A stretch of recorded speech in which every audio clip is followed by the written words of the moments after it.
अस्सलाम वालेकुम, I am Bilal Saeed from Comfort Arena YouTube channel. Viewers, आज की इस वीडियो में हम सीखेंगे कि हम किस तरह से अपने जावा के प्रोग्राम को कनेक्ट कर सकते हैं माइक्रोसॉफ्ट एक्सेस के डाटाबेस के साथ और फिर वहां से डाटा को रीड कर सकते हैं। तो सबसे पहले हमने ये करना है कि आपने आ जाना है अपने ब्राउज़र के ऊपर और आपने यहाँ पर सर्च कर लेना है यू कैन एक्सेस डाउनलोड। इस तरह से आप करेंगे तो आपके पास ये आ जाएगा sourceforge.net। यहाँ पर आप क्लिक कर लीजिएगा और यहाँ पर ये डाउनलोड का बटन मौजूद है। इसको आप प्रेस करके यहाँ से इस फाइल को डाउनलोड कर लीजिएगा। ये थोड़ा सा वेट करना होगा 5 सेकंड के लिए, उसके बाद आपका जो फाइल है वो यहाँ पर डाउनलोड स्टार्ट हो जाएगा। यहाँ पर ये फाइल डाउनलोड हो चुकी है। राइट क्लिक करेंगे शो इन फोल्डर। यहाँ पर हमारे पास ये जो फाइल है आ चुकी है। इसको यहाँ से हम कट कर लेते हैं और यहाँ पर अपने डेस्कटॉप के ऊपर ही एक नया फोल्डर बना लेते हैं XYZ।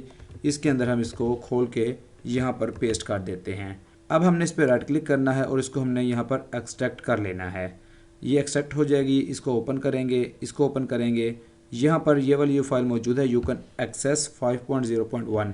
इसको यहाँ से हम इस तरह से कॉपी कर लेंगे और ये जो लिब नामी फोल्डर है इसमें आ जाएंगे। यहाँ पर आकर इसको हम पेस्ट कर देंगे।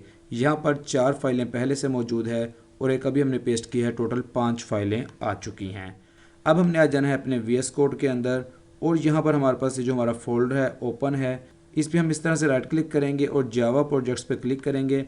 अब आप देखिएगा कि ये लास्ट के ऊपर मेरे पास ये जावा प्रोजेक्ट्स आ चुका है। अब हमने इसके अंदर इसको इंसर्ट करवाना है अपनी लाइब्रेरीज़ को। ये है रेफरेंस्ड लाइब्रेरीज़। यहाँ पर ये बटन है, इसको क्लिक करेंगे। यहाँ पर डेस्कटॉप पे आ जाएंगे। XYZ फोल्डर अभी मैंने बनाया था आपके सामने।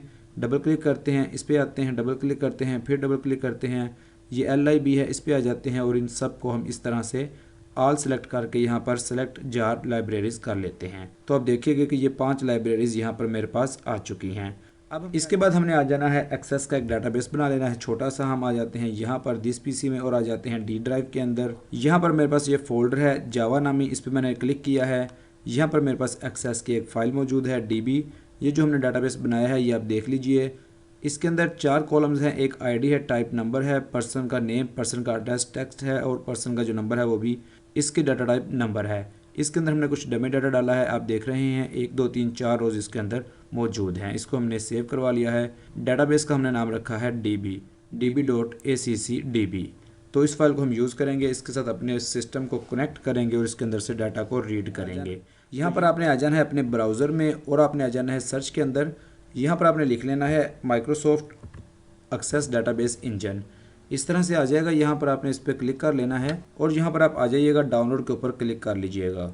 तो आपका जो भी ऑपरेटिंग सिस्टम है 32 बिट या 64 बिट वो आपने चेक कर लेना है। यहाँ पे आप जाना है डेस्कटॉप पे, दिस PC पर राइट क्लिक कर लेना है। प्रॉपर्टीज़ में आके आपने यहाँ पर देख लेना है कि आपका जो सिस्टम है वो क्या है। यहाँ पर मेरे पास 64 बिट आ रहा है। तो आपने अपने सिस्टम के हिसाब से इस पर क्लिक कर लेना है और यहाँ पर आपने नेक्स्ट के ऊपर क्लिक कर देना है। आपकी फ़ाइल यहाँ पर डाउनलोड होना शुरू हो जाएगी।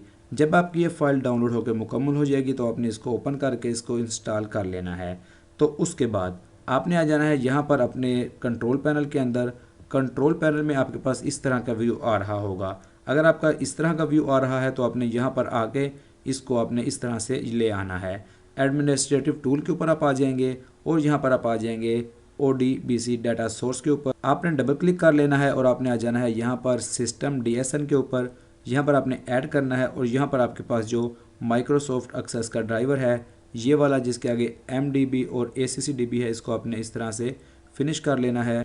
इस तरह की आपके पास एक विंडो आ जाएगी। यहाँ पर आप नाम लिख लीजिएगा अपने डाटाबेस का। मैं लिख लेता हूँ यहाँ पर सिंपली DB लिख के आपने यहाँ पर इसको सेलेक्ट करना है। अब आपकी जहाँ पर भी डाटाबेस बना है, जैसे कि मैंने अभी D के अंदर बनाया है, D के अंदर मेरा फोल्डर है जावा और इसके अंदर मेरा ये वाली फ़ाइल मौजूद है। क्लिक करके ओके करना है। ओके करके आपने इसको यहाँ पर इस तरह से ओके करना है तो आपका ये यहाँ पर जो है वो आ जाएगा। यहाँ पर आपने इसको ओके कर देना है। तो आ जाते हैं अपने VS कोड के अंदर। यहाँ पर अपना कोड लिखना स्टार्ट करेंगे। सबसे पहले हमने यहाँ पर लिख लेना है import java.sql.static और यहाँ पर हम अपना एक ट्राई कैच का जो ब्लॉक है वो बना लेंगे और इसके अंदर अपना जो कोड है वो लिखना स्टार्ट करते हैं। सबसे पहले तो हम लिख लेते हैं कि अगर कोई एक्सेप्शन आती है तो आप उसको यहाँ पर दिखा दीजिए। तो ये हमने यहाँ पर कैच वाले ब्लॉक में लिख लिया है। ट्राई वाले ब्लॉक में हम लिखेंगे सबसे पहले अपने डाटाबेस की जो पाथ है उसको लेंगे, स्ट्रिंग होगी, लिख लेंगे इस तरह से पाथ और हमने यहाँ पर आ जाना है अपने सिस्टम में। ये जो हमारा फोल्डर है इस तरह से हमने करके इसको यहाँ से कॉपी कर लेना है और कॉपी करके हमने इसको यहाँ पर आके यहाँ पर ऐसे लगा देना है। लेकिन आपने याद रखना है कि आपने डबल लगानी है बैकस्लैश, उसके आगे हमारे डाटाबेस का जो नाम है db.accdb इस तरह से आ जाएगा। और इसके बाद एक और स्ट्रिंग वेरिएबल हम यहाँ पर ले लेंगे, इसको रखेंगे URL और इसके अंदर हम इस तरह से लिखेंगे JDBC:/you-can-access:/, और यहाँ पर हम इस तरह से इसको कॉन्कैटिनेट करेंगे अपने पाथ के साथ जो कि अभी हमने यहाँ पर ऊपर बनाया है। अब इसके बाद हमने यहाँ पर बना लेना है इस तरह से एक अदद कनेक्शन, इसका नाम रखेंगे CON और इसको करेंगे ड्राइवर मैनेजर और डॉट लगाकर गेट कनेक्शन, और इसके अंदर हम अपनी जो URL अभी हमने बनाई है इसको हम यहाँ पर पास कर देंगे ये वाली URL। इसके बाद इस तरह से लिख देंगे एक स्टेटमेंट और ये हो जाएगी हमारी ST, इस तरह से आ जाएगी con.create स्टेटमेंट। अब हमने अपना एक SQL की कमांड लिख लेनी है, उसी तरह से स्ट्रिंग लिखेंगे, SQL लिखेंगे और यहाँ पर जो हमारे टेबल का नाम था उसके अंदर से हम तमाम डाटा को गेट करेंगे अपनी इस वाली SQL कमांड के ज़रिए। टेबल का नाम है पर्सन इस तरह से, और यहाँ पर ये हमारी SQL की क्वेरी तैयार हुई है। ये जो हमारा स्टेटमेंट का ऑब्जेक्ट है इसको यूज़ करेंगे, इस तरह करेंगे और यहाँ पर लिखेंगे एग्जीक्यूट क्वेरी, इसके अंदर अपनी ये वाली SQL पास करेंगे और इसको हम सेव कर लेंगे अपने एक डाटा सेट के अंदर। लिखेंगे रिज़ल्ट सेट और इसका जो ऑब्जेक्ट होगा वो हमारा बन जाएगा RS। इस तरह से ये जो डाटा हमारा आएगा वो इसके अंदर आके सेव हो जाएगा। अब हम यहाँ पर एक वाइल लूप लगा लेते हैं, rs.next इस तरह से आ जाएगा और यहाँ पर इसका ब्लॉक आ जाएगा। rs.next का मतलब ये है कि जो हमारा ये जो डाटाबेस आया है टेबल से उठा के लाया है ये वाली क्वेरी, ये हमारी इसके अंदर आ जाएगी। और rs.next क्या होगा कि हमारा एक पॉइंटर होगा जो कि सबसे पहले पहली लाइन के ऊपर पॉइंट करेगा। उसके बाद नेक्स्ट का मतलब है कि अगली लाइन मौजूद है तो यस हो जाएगा, हमें ट्रू रिटर्न हो जाएगा। लूप चलता रहेगा, जब ये हमारा पॉइंटर आखिरी लाइन पे पहुंच जाएगा तो उसके बाद चूँकि नेक्स्ट लाइन नहीं होगी हमें फॉल्स रिटर्न हो जाएगा, तो हम इस लूप से बाहर आ जाएंगे। यानी कि ये लूप उस वक्त तक चलेगा जब तक हमारे इस वाले डाटा सेट के अंदर रोज़ मौजूद रहेंगी। तो अब इस तरह से यहाँ पर अपने डाटाबेस को 1 बाय 1 करके कॉलम से हम इसको गेट कर लेते हैं बहुत आसानी के साथ। यहाँ पर डाटाबेस में हम देखते हैं हमारे पास यहाँ पर 3 कॉलम है, पी नेम, पी एड्रेस और फ़ोन नंबर। तो हम 1 बाय 1 इस तरह से करेंगे। सबसे पहला वेरिएबल हमने लिया है नेम, ये आ जाएगा हमारा ये जो डाटा सेट आया है यहाँ पे करेंगे हम गेट स्ट्रिंग और हमारे जो कॉलम है उसका नेम आ जाएगा।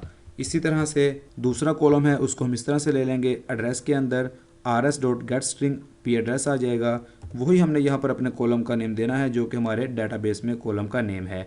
और इसके बाद तीसरा जो होगा हमारा फ़ोन नंबर, वो भी हम इस तरह से इसको गेट कर लेंगे। अब हम इन तीनों चीज़ों को एक लाइन के ऊपर प्रिंट करवा देंगे इस तरह से system.out.println, इसके अंदर हम लिखेंगे नेम ये वाला और उसके बाद थोड़ा सा एक यहाँ पर 2 डॉट्स लगा देंगे, उसके बाद कॉन्कैटिनेट करवाएंगे इसको एड्रेस के साथ, फिर उसके बाद इसको थोड़े से 2 डॉट लगाएंगे और कॉन्कैटिनेट करवा देंगे इस फ़ोन नंबर के साथ।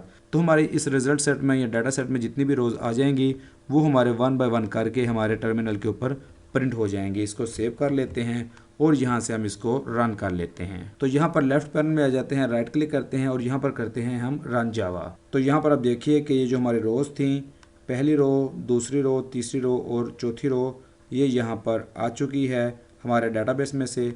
तो अगर हम यहाँ पर एक और रो को ऐड कर देते हैं, मिसाल के तौर पर लिख देते हैं याहिया, इसका एड्रेस लिख देते हैं साहिवाल और यहाँ पर लिख देते हैं हम इस तरह से 1 2 3।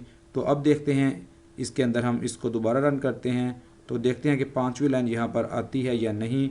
रन जावा किया है तो अब देखिएगा कि यहाँ पर हमारे पास ये जो इसकी 5वीं लाइन थी वो भी आ चुकी है। मतलब ये है कि हमारा ये जो एप्लीकेशन है, ये प्रोग्राम है, इसका ताल्लुक़, इसका कनेक्शन जुड़ चुका है हमारे इस एक्सेस के डाटाबेस के साथ और इसके अंदर से हमने अपने डाटा को रीड करवा लिया है। यहाँ पर एक और छोटा सा पॉइंट है, ये जो हमारा पाथ है इसके अंदर हमने ये बैक स्लैशेस दिए हैं। अगर हम चाहें तो इसको इस तरह से डबल करके फॉरवर्ड स्लैशेस भी दे सकते हैं और हम इसको सेव करके अगर दोबारा से यहाँ से रन करेंगे तो अब देखिएगा कि ये उसी तरह से सही से रन हो जाता है और हमारा डाटा यहाँ पर आ जाता है।